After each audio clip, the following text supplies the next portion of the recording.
when I was growing up, the teacher discovered that I failed because I got no textbook to study. I cannot afford textbook. Then when I fail very badly, they make me stay back. I start to cry. So out of sympathy, the teacher sent me home. When I reached home, he saw the mess at home. My younger sister, 3 years old, having diarrhea, crying, hungry. Wow, I tell you. I remember St. Vincent Paul member came and visited us. Then they gave us goodie bag of rice, cooking oil. With the rice, we'll cook the rice, and then we put the soy sauce, black soy sauce, and then we pour the pork lard. Wow, I tell you, that is heaven.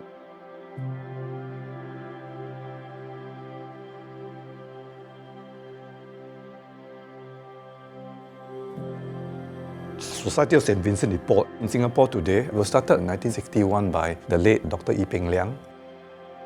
My father was motivated by the major incidents during the Japanese occupation that led him to believe very strongly that his life belonged to God.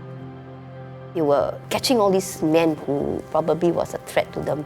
So they captured Papa with a whole lot of men, probably Mr. Ee Peng Liang. On the truck, they gathered them. But Ee Peng Liang and my father were kind of selected to come down.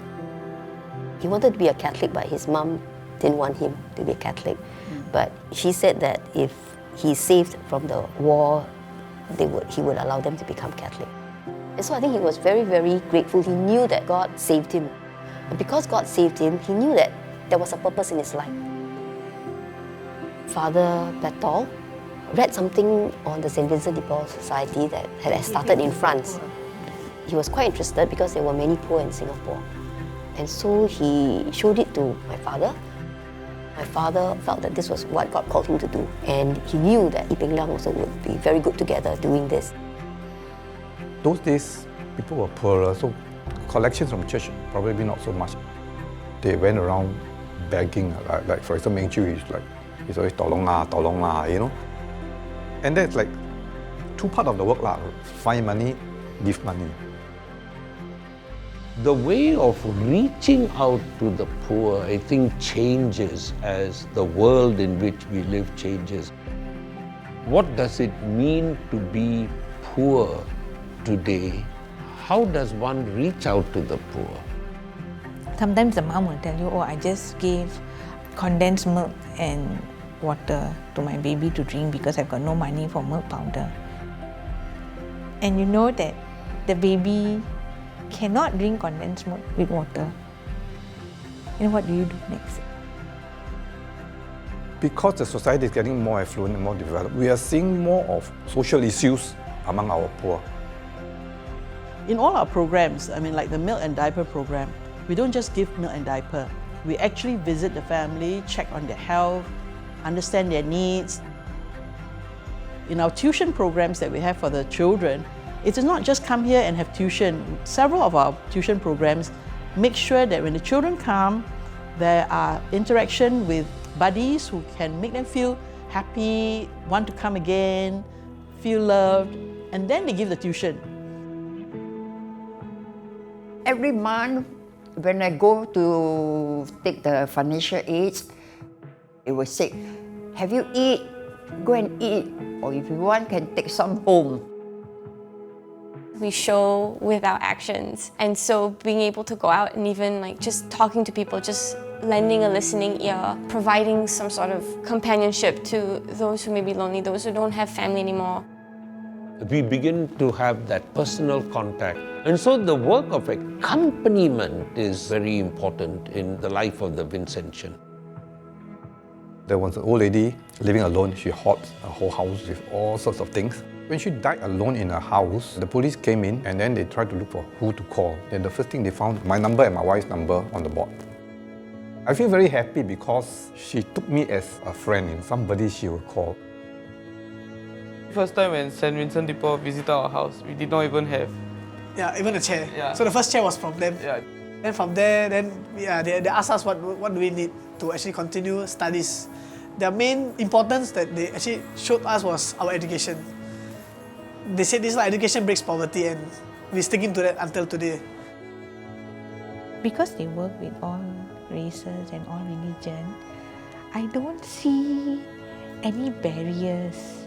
The love, the support and the care that they show is the same to everybody. Vincentians are called to serve in hope, and we've been called to be a beacon for others and help them realize the own light that they have within themselves. Now I'm motivated by them that I can't afford to give them money, but I can give my time to volunteer. For youth especially, each one of us have a heart to serve. I can see that they have a desire in them, that they really want to do it, but they don't know how. After we joined, we realized that by taking 1 hour out of your week just to do a home visit, it's very meaningful, and you also get to brighten someone's day, and that moment is priceless. I was working as a pilot for the last 37 years. Finally, that I'm retired, I come and serve the St. Vincent de Paul Society.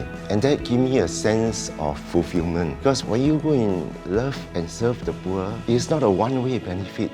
The poor will come to the realization of the goodness of God. He come to our house. He asked me, you need anything? I think I tell him that, oh, we need washing machine. And he really buy a washing machine and send it to our house. Oh, I'm very, very grateful. I'm very grateful. Whenever we think of St. Vincent de Paul, we are always reminded of his works of mercy and charity. Because St. Vincent de Paul formed a society in solidarity with everyone and with the poor, that he began to understand what the suffering of Christ meant. We don't only serve the poor, we serve Christ in the poor. Because we see in the suffering poor, the suffering Christ. And the suffering poor see in us as the hopeful Christ. So by sharing God's love with the poor, we are actually evangelizing to the poor and bearing witness to it. That shows that we have to be his people to move things around. So we hope we can be his disciples that put the fish and the bread to all the people waiting for food. No little act of love and charity is going to be wasted. So do come and join. All you have to say is, yes, let me try, and then let God do the rest.